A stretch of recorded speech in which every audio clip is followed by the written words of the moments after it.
तो गाइस मैं हूं अंकित और आप देख रहे हैं रेसलिंग फैंस नाइट पक। सबसे पहले गाइस हम लोग अपनी बातों को शुरू करेंगे ऊसोज से, यानी कि जे एंड जेमी ऊसो से, जो कि भाई कितनी लेजेंडरी टैग टीम है आपको मालूम है। भले अभी एक साथ ना हो, लेकिन कुछ दिनों बाद जल्दी ही हमें रियूनाइट होते हुए ये लोग दिखेंगे भी। एंड आज से ठीक 14 साल पहले आज के दिन ही इनका मेन रोस्टर डेब्यू हुआ था। देख सकते हो आप लोग, today marks 14 years since Usos debuted on the main roster, one of the greatest tag teams in pro wrestling history undoubtedly. आज से 14 साल पहले आज के दिन ही ऊसोज का मेन रोस्टर डेब्यू हुआ था डब्ल्यूडब्ल्यूई के अंदर। एंड उसके बाद से भाई इन्होंने जो अचीव करा है पूछो मत भाई। Multiple time tag team champion, undisputed tag team champion, उसके बाद सिंगल्स रन भी दोनों ने सही दिया। जिमी का भले उतना ज़्यादा बेटर ना रहा हो, लेकिन जे ऊसो तो किल कर रहे हैं भाई। ऑडियंस रिएक्शन से लेकर मर्चेंडाइज सेल तक लेकर, उसके बाद ब्लड लाइन में काफ़ी मेजर इनका रोल रहा है, आगे भी होने वाला है, अभी रियूनियन भी होगा। तो काफ़ी कुछ अचीव करा है ऊसोज ने अपने करियर के अंदर। आई थिंक डिजर्विंग है हॉल ऑफ फेम, आगे इनको मिलेगा ही मिलेगा। अभी के हिसाब से भाई 14 साल पहले इनका मेन रोस्टर डेब्यू हुआ था। एंड किसने ही सोचा होगा कि ऊसो जो कि एक टाइम पे अपने एंट्रेंस पे नाच कर आते थे, वो अभी यहाँ पे इस लेवल पर होंगे। आगे बढ़ते हैं गैस, बात करते हैं अगली स्टोरी के बारे में, जो कि समर स्लैम को लेके एक्चुअल रीज़न निकल के सामने आ चुका है कि आखिर डब्ल्यूडब्ल्यूई ने समर स्लैम 2026 टू नाइट का इवेंट क्यों बनाया, टू नाइट का इवेंट क्यों इसको अब डब्ल्यूडब्ल्यूई दिखाने वाली है, एंड क्यों आगे टू नाइट इवेंट लेके चलने वाली है समर स्लैम को लेके। इसको लेके क्या अपडेट है भाई मैं आपको बता दूं। कहना है डेव मेल्टजर का, देख सकते हो आप लोग, as reported in the latest wrestling observer newsletter, one reason behind डब्ल्यूडब्ल्यूई's decision to turn SummerSlam into a two night event starting in 2026 is to mirror the size and scale of their premier show WrestleMania in North America, especially if WWE opts to host the show of shows in an international location like Saudi Arabia or London. Simple भाषा में, one aspect of why WWE turned SummerSlam into a two-night event starting in 2026 is that if WWE decides to take WrestleMania international, either Saudi Arabia or London, it will give a similar size event to North America. भाई मुझे लगता है कि मुझे Dave Meltzer को replace करना चाहिए, because just पिछली वीडियो में मैंने आपको ये बात बताई है कि ऐसा हो सकता है कि डब्ल्यूडब्ल्यूई ने शायद इसीलिए SummerSlam 2026 to night event announce करा मिनेसोटा के लिए। मैंने क्या आपको रीजन बताया? मैंने बताया कि शायद रेसलमेनिया 42 यानी कि रेसलमेनिया 2026 लंदन में होगा, इसीलिए भाई यूएसए को भी एक टू नाइट इवेंट मिले, इसीलिए लोग मिनेसोटा में करा रहे हैं SummerSlam tonight. And ऐसा ही इनका कहना है। इनका कहना है कि शायद डब्ल्यूडब्ल्यूई आगे जाके रेसलमेनिया को सऊदी ले जाए, शायद लंदन लेके जाए, तो इसीलिए भाई नॉर्थ अमेरिका में भी एक टू नाइट इवेंट होना चाहिए। तो उस टू नाइट इवेंट को रखने के लिए इन्होंने समर स्लैम को भी अब टू नाइट इवेंट बना दिया, ताकि रेसलमेनिया को भी बाहर लेके जा सकें। तो अभी के हिसाब से भाई ये मेल्टजर का भी कहना है, मैंने भी आपको यही बताया। तो अभी के हिसाब से ये चीज़ फॉर श्योर सेंस तो बनाती है। एंड लगता है कि अब रेसलमेनिया की जो बेरियां है वो टूटने वाली है बहुत ही जल्दी। एंड रेसलमेनिया भी भाई अब एक इंटरनेशनल इवेंट बनने वाला है एंड ट्रैवल करने वाला है इधर उधर। आगे बढ़ते हैं गैस, बात करते हैं अगली स्टोरी के बारे में, जो कि Rey Mysterio and Santos Escobar को लेके।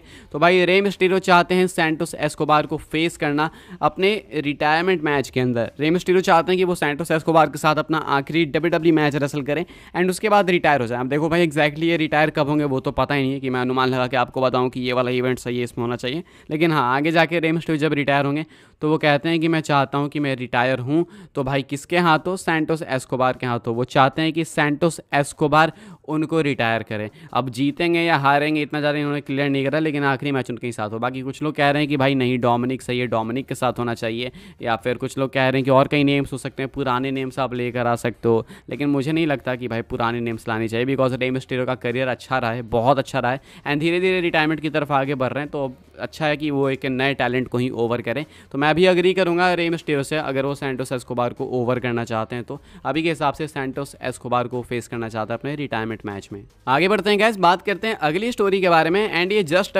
ब्रेक हुई है भाई ये स्टोरी। स्मैकडाउन अभी टेप हो रहा है जब मैं वीडियो रिकॉर्ड कर रहा हूँ, तो सऊदी अरेबिया में अभी हो रहा है ये टेप हो रहा है, आपको सुबह देखने को मिलेगा लाइव इंडिया में नॉर्मल टाइम पे।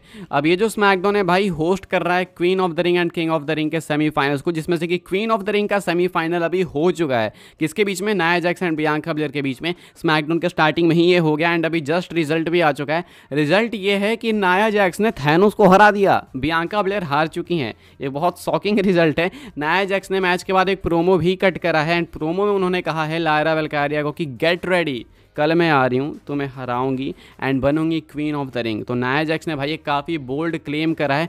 शॉकिंग बात तो ये है कि नाया जैक्स ने बियांका को हरा दिया, इम्पॉसिबल भाई। लेकिन जो भी अब यही रिजल्ट है। बाकी अभी ये शो अभी और टेप होने वाला है, किंग ऑफ द रिंग का सेमीफाइनल भी होने वाला है, टामाटो वगैरह, रैंडी ऑर्टन भी। तो ट्विटर पे आपको ये सब पता चल जाएगा। अभी मैंने जस्ट देखा, वीडियो रिकॉर्ड कर रहा था तो मुझे लगा बता ही देते हैं आपको। सॉरी फॉर स्पॉइलिंग अगर आप कल देखना चाहते थे तो। बात करते हैं गाइस अगली स्टोरी के बारे में, जो कि कोडी रोड्स को लेके। क्या आपको पता है कि कोडी रोड्स के ओरिजिनल प्लान्स कुछ ऐसे थे जो कि डरावने थे, यानी कि लोग चौंक जाते देख के एंड शायद बहुत ज़्यादा फ्यूरियस हो जाते हैं डब्ल्यूडब्ल्यूई पे। इतने ज़्यादा फ्यूरियस कि जो आउटरेज हुआ था वो वी वांट कोडी वाला, शायद वो भी फीका पर जाता। तो ब्रायन गुवर्ट्स ने भाई इस चीज़ के ऊपर बात करी एंड कहते हैं, I don't want to say everything but I will say and I can say this with 100% certainty that the original plan is something that many people would have hated more than anything in life itself. I can't overstate और understate that, I can't state that any more clearly. तो कहते हैं कि मैं exact नहीं बता सकता, साफ साफ नहीं बता सकता हूँ कि क्या थे प्लान्स क्या नहीं कोडी के लिए, लेकिन इतना बता सकता हूँ कि ओरिजिनल प्लान्स कुछ ऐसे थे कोडी के लिए जो कि अगर इंप्लीमेंट होते, अगर फैंस उसको देखते तो भाई मतलब पूछो मत क्या आउटरेज होता। तो इन्होंने साफ साफ कहा कि बहुत डरावनी चीज़ होने वाली थी कुछ कोडी के साथ। अब क्या हो सकती है भाई इन्होंने बताया नहीं, तो हम लोग स्पेक्यूलेट करेंगे। मैं अपनी तरफ से कुछ स्पेक्यूलेट करता हूँ, आप लोग भी कर देना। मैं तो भाई देखो यही स्पेक्यूलेट करूँगा। मुझे ऐसा लगता है कि शायद कोडी रोड्स रेसलमेनिया के कार्ड में नहीं होते, या फिर कोडी रोड्स को बहुत सरा हुआ मैच दे देते हैं, मे बी ओमोस वगैरह के अगेंस्ट या फिर किसी के अगेंस्ट, या नहीं तो भाई कोडी रोड्स मैच लड़ते रोमन से एंड रोमन उनको हरा देते हैं। इससे ज़्यादा आई डोंट थिंक कुछ हो सकता है आउटरेजियस। लेकिन आपको क्या लगता है, आप लोग कमेंट करके बताना आप ऑनेस्टली क्या सोचते हो। ये इन्होंने कुछ बताया तो भाई अब अंदर से वो एक्साइटमेंट है जानने के लिए कि भाई रिवील करो क्या है क्या नहीं है। आगे बढ़ते हैं गैस, बात करते हैं हम लोग अपनी नेक्स्ट एंड फाइनल स्टोरी के बारे में, जो कि Roman Reigns and the rock को लेके। तो क्या आपको पता है कि रोमन रेंस नहीं चाहते थे कि रॉक से उनका मैच हो, तो रोमन अपनी टाइटल रॉक के सामने ड्रॉप करें। Triple H and Roman Reigns were pretty strong against the idea that the Rock would win the WWE championship at WrestleMania 40। Wrestling Observer Newsletter के अंदर ये चीज़ बताई गई है। एक रिपोर्ट थी, आपको याद होगा शायद मैंने आपको बताया भी है कि रॉक चाहते थे कि रेसलमेनिया 40 के अंदर वो चैंपियन बने।